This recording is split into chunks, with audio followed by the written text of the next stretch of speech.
And now we've done the sandblasting, and obviously I've taken all of the those two bolts were ground off that were on the back there.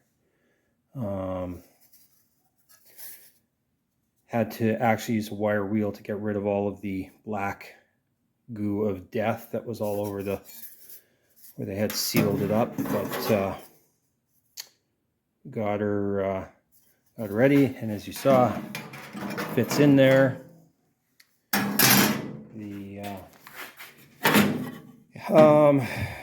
So obviously I'm gonna place this. The holes don't line up perfectly with where the holes will be when I drill that out. That's okay, because I'm going to be plug welding some of the holes shut anyway. And I have to put some reinforcement in, because what caused this to happen is, see if I can do this with one hand, every time the bonnet would open, right, the weight would adjust and flex this way. Of course, that's still attached to the top of the cowl there. So as it would flex, of course, what happens when you bend metal back and forth, back and forth, back and forth, it cracks, it splits, and that's what happened over years and years of that happening. So what I'm going to do is I'm going to actually run a reinforcement up along here with an L that comes up. So it'll actually do that, and it'll weld to this so that the weight gets taken by this as well as by this. And I'm going to have a wider flange on it too. So that and then what it'll do is it'll spread the force out so you don't end up with all that point force being right there, which leads to that cracking. The other thing I have to remember to do, and I cannot forget to do it, is when I put all this back on and I put this back in place, it has to go in the right spot, obviously, and I weld it in. What I have is I have a seam there, right? And that seam is a water trap, and if I don't have paint in there, I'm going to end up with the exact same rust issues I had before.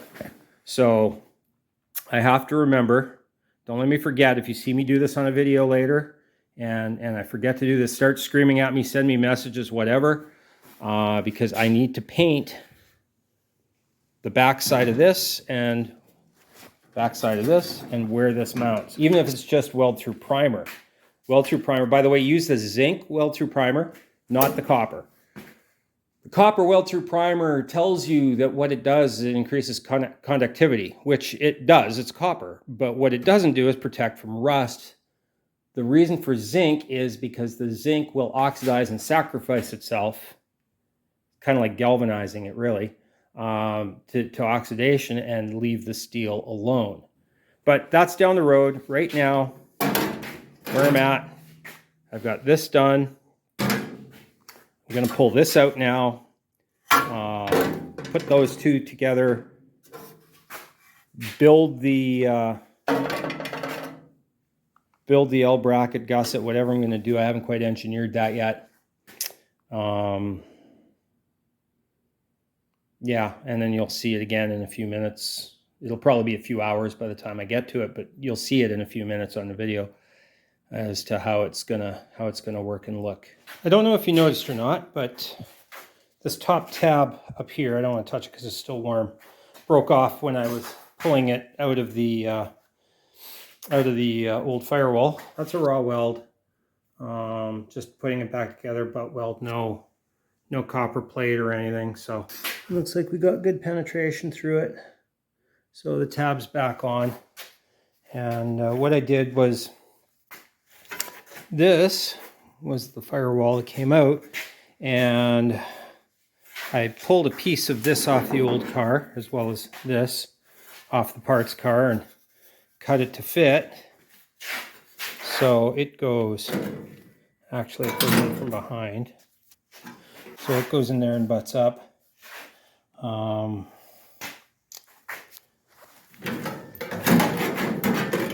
Where the brake master cylinder, and on the other side there's a blank plate So I took that and I cut from the other side, cut it out, cut it in half, cut it in half again, measured from this corner to here, and that was how far up. Had to go from here to here, and then this length here just happened to be right for where the end of it naturally wound up. Again, raw welds, I couldn't grind in there, so I bent that up, cut it and bent it. I'll show you how I did it, but I was kind of engineering here, so it took me a while to sort of work it out. So I didn't show you on the first one, but I'll show you on the next one. But yeah, so that I'm going to drill a few places, put plug welds in it, stitch it up the edge as well, and then do the other side as well, obviously. And what that will do is when this goes in,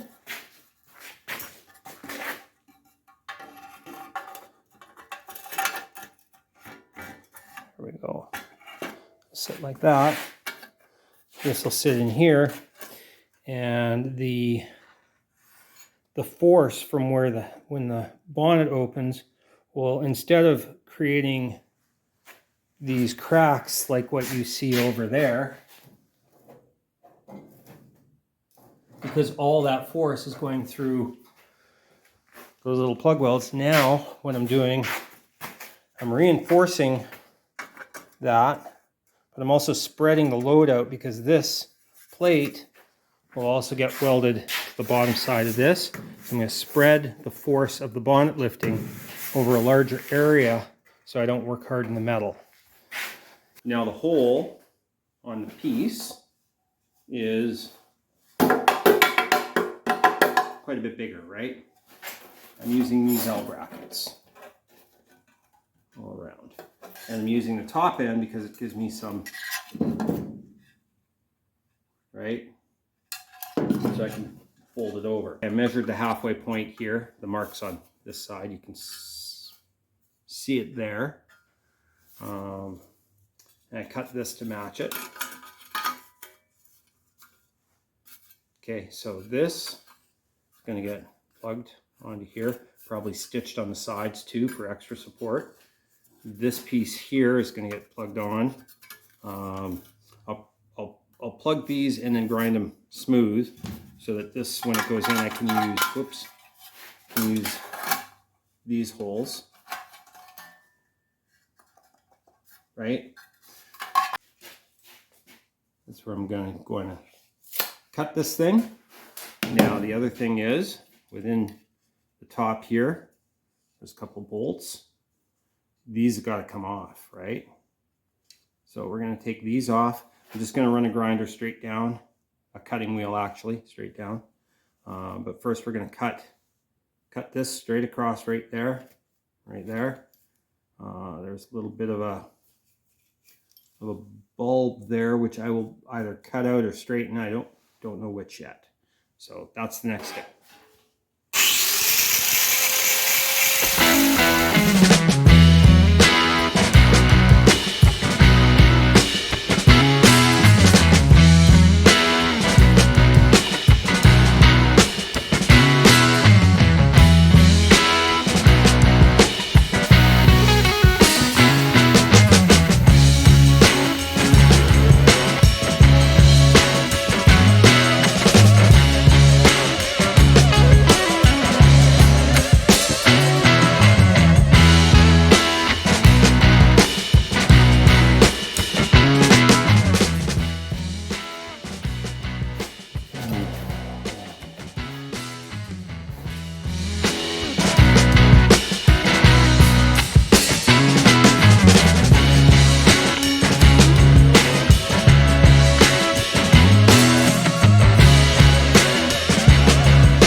Alrighty.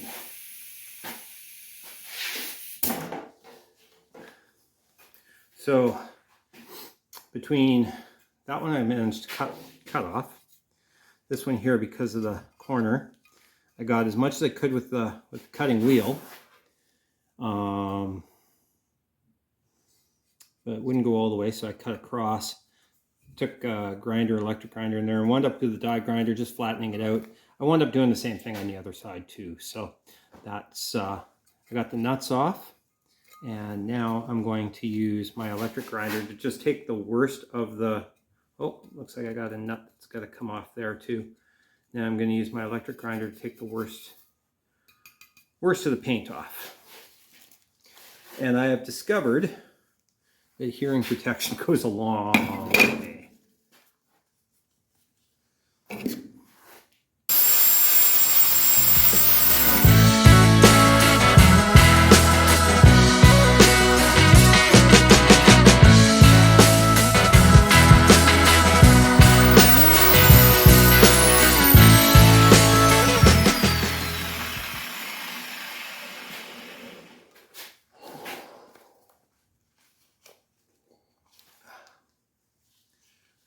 So just took the basics off and the worst of that black goo of death. Now I'm going to go over to my sandblasting cabinet, finish this off.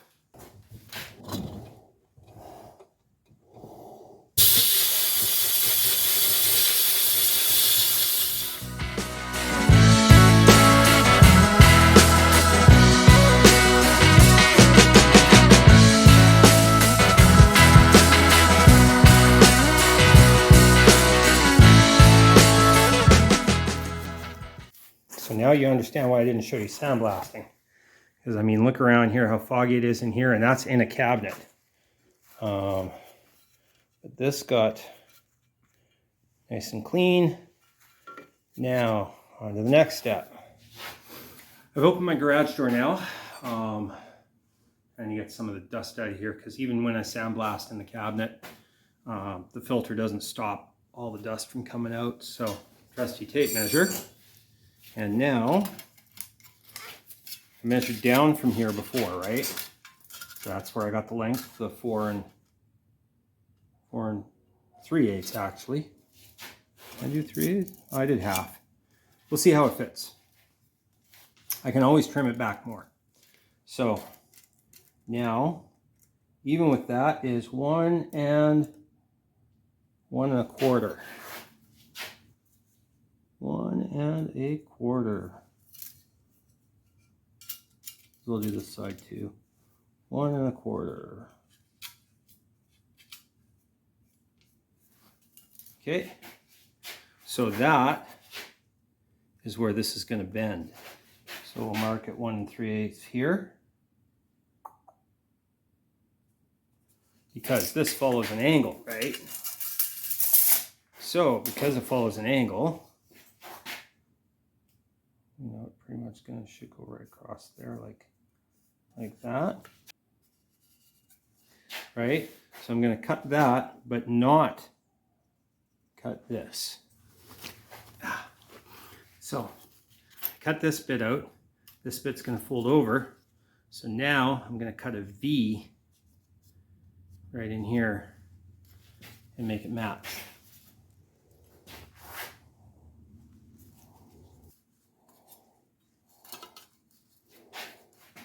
Looks good.